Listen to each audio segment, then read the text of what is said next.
There is a silence deeper than words, more ancient than the mountains and rivers.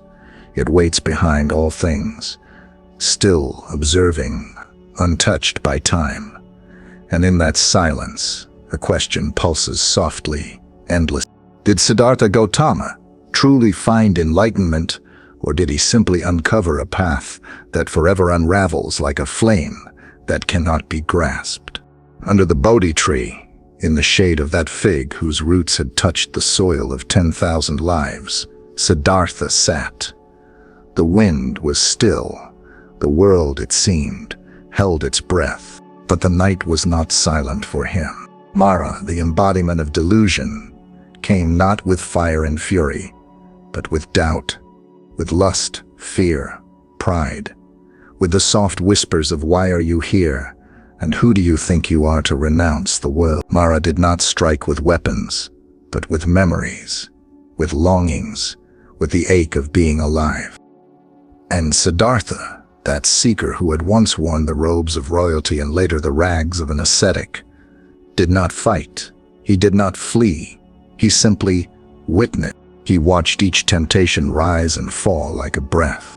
He touched the earth, not to claim victory, but to bear witness.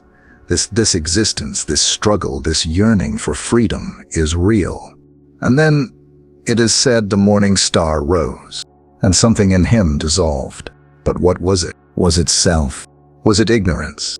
Was it even Siddhartha? Or was it merely the end of clinging to knowing itself?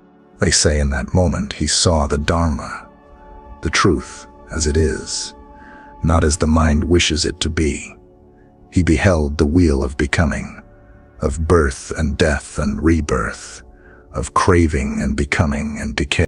And yet, what did he really see? For even the Tathagata, the thus gone one, warned his disciples not to cling to his words. Just as a man uses a raft to cross a river and then leaves it behind, he said, so must you abandon even the teachings once you have crossed. So here we are, more than 2,500 years later, still trying to still building rafts of philosophy, of doctrine, of devotion, still gazing at the Bodhi Tree not as a mirror, but as a monument, the Four Noble Truths. So simple, so stark, so endless misunderstood. Dukkha exists. There is a cause to dukkha. There is a cessation to dukkha, and there is a path. But what is dukkha? Is it suffering, pain, or is it that subtle discontent that gnaws even in moments of joy? That sense that something is not quite whole. A flower wilts. A child grows distant. A body grows old. Even pleasure, when clung to, becomes its own prison. We spend our lives reaching, grasping like thirsty ghosts for permanence in a world that refuses to stop changing. That is dukkha. Not just suffering, but the illusion that things could be otherwise. Siddhartha saw this, not just in theory, but in the marrow of being. He saw it in the breath, in the flicker of thought, in the subtle twitch of craving that arises before we even notice desire. And what caused it? He spoke of tanha, thirst, not for water, but for identity, for control, for continuity. We crave to be, and we crave to become, and ironically, we even crave not to be. This thirst gives rise to becoming, to clinging, to suffering, and yet we rarely question the thirst itself. We treat our longings as truths. We organize entire civilizations around fulfilling them. We say, I want peace, but in truth we often want peace on our terms. We say, I want love, but it is often love that reflects me, my image. So how can we be free? This was the turning of the wheel. The Buddha's first sermon at Sarnath was not a doctrine to be believed. It was an invitation, a provocation. 5 ascetics sat before him, their bodies worn by years of denial. They had known him before, when he had starved himself, almost to death in search of purity. They had left him when he had accepted a bowl of milk rice, assuming he had fallen back into indulgence. But now he returned with neither indulgence nor denial, only presence. And he said to them, "There is a middle way, not the path of extremes, but the path of seeing, of awareness, of clarity." What is clarity? Not certainty. Clarity is not the thunderous conviction that I know. It is the soft illumination that I see. It is the space between reaction and response, the stillness between craving and clinging. In that first teaching, the Buddha did not tell them what to believe. He told them to look, to observe, to feel dukkha, not as an idea, but as a truth lived in every breath, in every attachment, in every fear of loss. He said, "This is dukkha, this is the cause, this is the end, and this is the way, and that way is long, hard, gentle, exacting." The Noble Eightfold Path is not a staircase to heaven. It is a mirror to the self. Right view, right intention, right speech, right action, right livelihood, right effort, right mindfulness, right concentration. But right does not mean moralistic. It means aligned. It means harmonized with reality. And what is reality? That nothing is fixed, that all is in flux, that the self we defend is a construct, a momentary knot in the river of condition, that enlightenment is not a place, it is a letting go. And here, the mystery deepens, because what Siddhartha taught was not comfort. He taught freedom, and freedom is terrifying. To be free means to step outside the known, outside the stories we tell ourselves about who we are and what we deserve. It is to let go of our cherished identities, even the identity of the seeker. For Siddhartha, the path was not laid in stone, it was carved in silence, in each moment of awareness. And when the first monks asked him, "Are you a god?" he replied, "No." "Then are you a spirit, a saint, a man?" "No," he said. "Then what are you?" And he answered, "I am awake." Awake, not saved, not chosen, not delivered, simply awake. To awaken is not to possess knowledge. It is to see through it, to know its limits, its fleeting nature, to no longer be held captive by thoughts that promise truth, but deliver separation. Thought is a beautiful servant, but when it rules us, it becomes our cage. We think of enlightenment as the attainment of something light, bliss, omniscience. But Siddhartha did not describe it that way. In fact, he was reluctant to describe it at all. He called it nibbana, the extinguishing of the flame. Not the flame of life, but the flame of delusion, of grasping. The fire of becoming dies down, not in despair, but in peace. But to our minds, that sounds like annihilation. We are so addicted to doing, to becoming, to labeling, that even spiritual peace must be a trophy, a title, a destination. But nibbana is not a reward. It is the cessation of the one who needs reward. Even his closest disciples could not fully comprehend it. At times, even they clung to his form, his presence, his silence. Once, the Venerable Ananda said to the Buddha, "It seems, Lord, that half the holy life is good friendship, good companionship, good comradeship." And the Buddha replied, "Do not say that, Ananda. Good friendship is the whole of the holy life." And yet how many today walk the path alone, reading books, meditating in silence, speaking not even to their own hearts? We forget that even the Buddha walked in the company of seekers, that liberation is not isolation, it is communion. But communion requires vulnerability, the willingness to be seen as incomplete, the courage to admit, "I do not know." And here too the Buddha gave us a gift, the Kalama Sutta. In this lesser-known but radical discourse, the Buddha told the villagers of Kesaputta, "Do not go by hearsay, do not go by tradition, Do not go by scriptural authority. Do not go by logic alone. But when you know for yourselves that certain things are wholesome, blameless, praised by the wise, and when adopted lead to welfare and happiness, then you should accept and practice them. What other teacher of the ancient world ever said, "Question even me"? This is not doubt born of cynicism. This is doubt born of clarity. A mind that sees clearly questions not to destroy, but to understand. To look deeply into the Four Noble Truths is not to recite them like a mantra. It is to sit with the pain of existence, to watch the craving rise like waves on the ocean, to observe how identity forms, moment by moment in reaction to fear, to hope, to the need to be someone.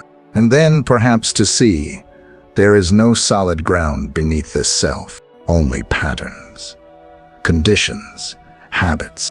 We think we are fixed, but the Buddha saw that we are stream, not statues, but currents. And when we stop clinging, the current flows freely. That is peace. Not the peace of numbness, but the peace of participation without grasping.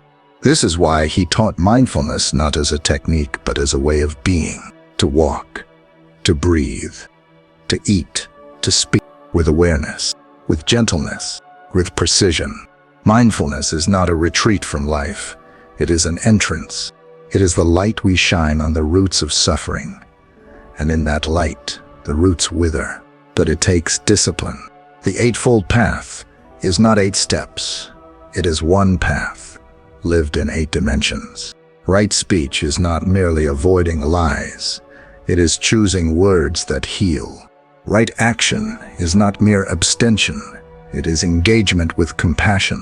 Right effort is not forced striving. It is the art of balance. And right view, what is that truly? It is not belief in doctrine. It is the capacity to see cause and effect, to observe the arising of pain and trace it not to others, but to our own clinging. And when we see that, something shifts, not in theory, but in the flesh, in the bone, in the breath. This is why the Buddha compared the Dharma to medicine, because it is not meant to be worshipped. It is meant to be used, and like any medicine, it only works when we take it, not when we admire the bottle, not when we memorize the ingredients, but when we swallow it, often bitter, often slow, and trust that healing comes not from escape but from presence. And here, we come to a great paradox, because the Buddha did not promise to remove pain. He promised the end of suffering. Pain is inevitable. Loss will come. Death will come. Change will come. But suffering is what we add. It is the resistance, the argument with what is, the refusal to let go. To understand this is to begin to see enlightenment, not as an escape from life, but as a full surrender into it. To be in the world, yet not of it. To love deeply, without clinging. To act wisely, without agenda. To speak truth, without weaponizing it. This is not transcendence. This is embodiment. This is why the Buddha stayed in the world. He could have disappeared into the forest forever. But he walked village to village for 45 years. Not as a preacher, but as a physician. He gave us not salvation, but tools. Not dogma, but practice. Not answers, but a path. And so, did he truly reach enlightenment? Perhaps that is the wrong question. Perhaps the question is, do we dare walk the path he showed? Even after Siddhartha's awakening beneath the Bodhi Tree, even after the turning of the Dharma wheel at Sarnath, doubt still lingered not in him, but in those who heard. Was such freedom possible?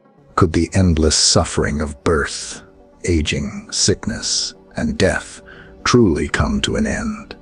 Not by miracle, not by divine intervention, but by understanding. For the Buddha never asked for faith in him. He asked for investigation, for a willingness to see, not through the veil of inherited belief, but through direct experience. And yet the heart resists. It resists because the self is warm, familiar, intoxicating. It resists because suffering, though bitter, is known, and freedom feels like a death. What dies when we awaken? Not the body, not the mind. What dies is the illusion that they are mine. The illusion that there is a fixed I behind the shifting curtain of thought and sensation. But how many of us are ready to let that go? King Ashoka was not born ready. He was born to conquer. He expanded his empire with the blade, crushing rebellion, turning cities to dust. The Kalinga War was his masterpiece of blood, hundreds of thousands slain, countless more broken in body and spirit. And then, in the eerie silence that follows slaughter, Ashoka stood among the corpses and heard no glory, no triumph, only the wailing of widows and the emptiness of power. In that stillness, the Dharma touched him, not as a gentle breeze, but as a storm that shattered his certainty. He saw conquest is hollow. He saw peace cannot be forced. He saw the same thirst that had driven him to war lived in every man's heart, and that only by facing it could there be true victory. And so Ashoka turned from emperor to servant of the Dharma. He built monasteries instead of armies. He sent missionaries across oceans. He carved the Buddha's words into stone, not as edicts, but as echoes of truth, placed along roads for all to read. One of those edicts reads, "He who does reverence to his own sect while disparaging others injures his own sect." Even the most powerful man on earth, once awoken, bowed before truth. And yet, centuries later, we forget the heart of the Buddha's teaching. We chant the Four Noble Truths without tasting their fire. We reduce the Eightfold Path to slogans, the Sangha to hierarchy, the Dharma to ritual. But Siddhartha never wanted followers. He wanted awakeners. This is why he said, "Be a lamp unto yourself." Not because others cannot guide, but because no one can walk your path for you. And so we return, again and again, to this question. Did Siddhartha truly reach enlightenment? Or did he merely see deeply enough to stop asking?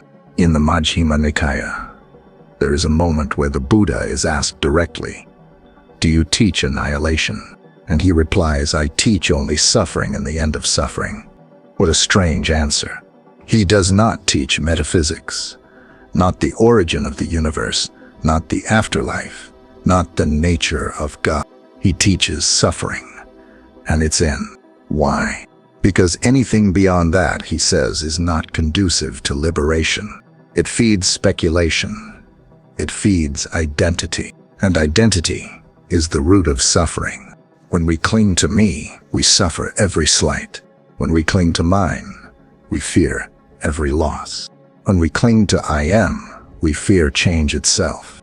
But when we see this is not mine, this is not me, this is not myself, a door opens. This was the insight of the Anatta doctrine, non-self. Not that we do not exist, but that we do not exist in the way we think we do. That I is a process, not a possession. That consciousness is not a thing, but a stream, arising, flowing, dissolving. And yet, we resist. Because even suffering can feel safer than emptiness. Even pain can seem preferable to letting go. But the Buddha never asked us to leap into void. He asked us to look, to observe, to witness the arising and passing of all things. Not with despair, but with gratitude. Because when we see impermanence not as tragedy but as truth, we begin to appreciate every breath, every moment, every kindness as a miracle. That smile from a stranger, gone in a heartbeat, yet eternal in the imprint it leaves. That sunrise over the hills, never again will it be the same. This is the realm of anicca impermanence.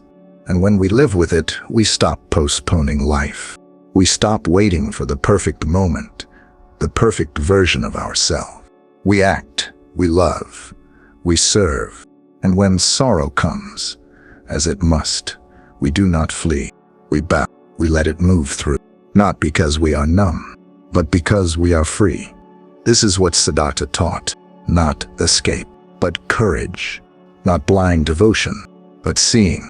And seeing is everything.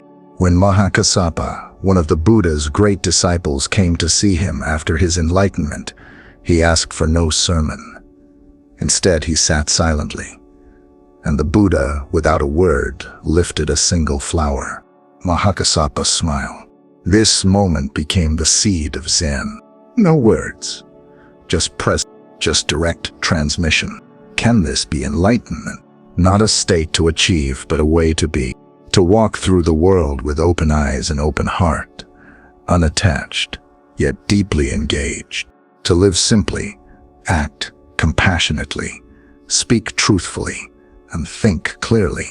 To let go, not of the world, but of the illusion that we own it. Perhaps enlightenment is not the end. Perhaps it is the beginning. The beginning of living with such honesty, such clarity, that suffering cannot take root. The beginning of loving so fiercely, so freely, that we no longer fear loss. The beginning of dying moment by moment to the false self and being reborn in each breath. In the final rain's retreat before his passing, the Blessed One stood quietly in the bamboo grove of Veluvana. The monks had gathered, their robes faded by time and their hearts softened by years of walking the path. Some were noble disciples, freed in part or whole. Others still wrestled with the snare of doubt, with the ache of clinging. Yet in that stillness, all listened. And the Buddha, sensing his time drawing near, did not thunder down commandments. He did not demand allegiance. He simply said, all conditioned things are impermanent. Strive on with diligence. Then he lay down on his right side, between the twin sal trees, and as petals rained upon him from the heavens and the forests held their breath, he passed into parinibbana, not as a god, not as a savior, but as a human who had seen through the veil.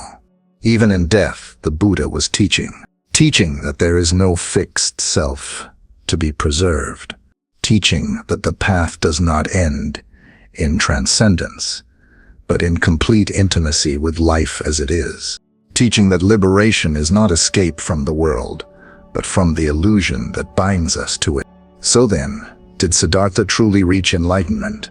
It is a question that reverberates not in books, not in temples, but in your own breath, in the silence between your thoughts, in the way you face the ache of loss, the fire of craving, the question of who am I?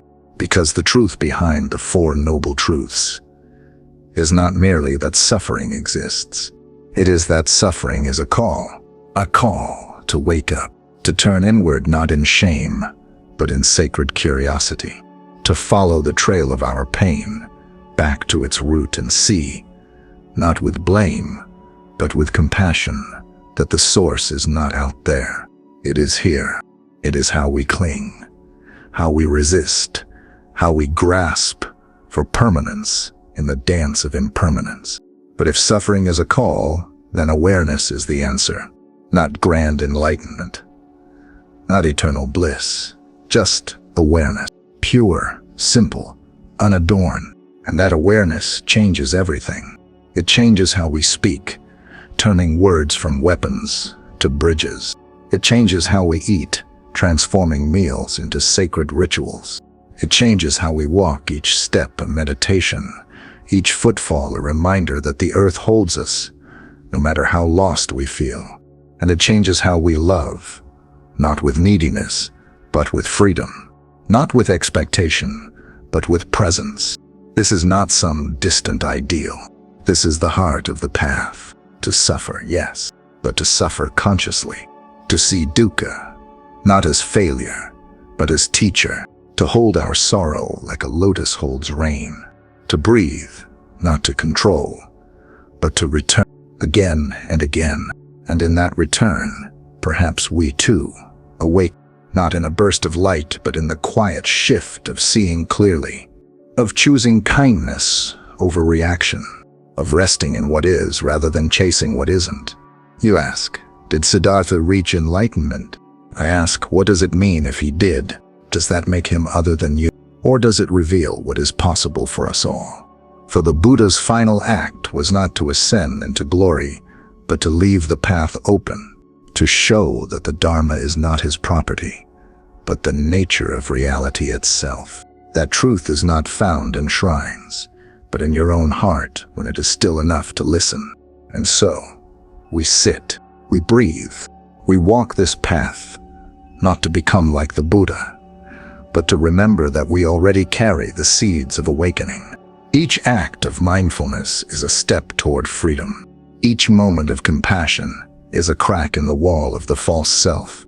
Each letting go is a return to the present, to the breath, to this life, in all its raw, unscripted mystery. Siddhartha Gautama's enlightenment was not the end of his journey. It was the beginning of a ripple that touched deer parks and kings, beggars and scribes, mountains and hearts. A ripple that now, in this very moment, reaches. What you do with that ripple is the real question. Will you turn away, seeking comfort in old illusions, or will you stop, listen, and follow it back to your suffering, back to your breath, back to the fire beneath your thoughts? And perhaps, just perhaps, through that fire, you too will awaken. Not as someone new, but as someone who has remembered who they truly are. Not a name, not a role, not even a seeker, but awareness itself, vast, luminous and free. So step gently, dear traveler. The path is not ahead of you, it is beneath you. With every breath, you walk it, and with every moment of truth, you become not more but less bound, less afraid, less separate, until finally there is no walker, only the way. And in that perhaps, you will not ask whether Siddhartha reached enlightenment. You will simply walk and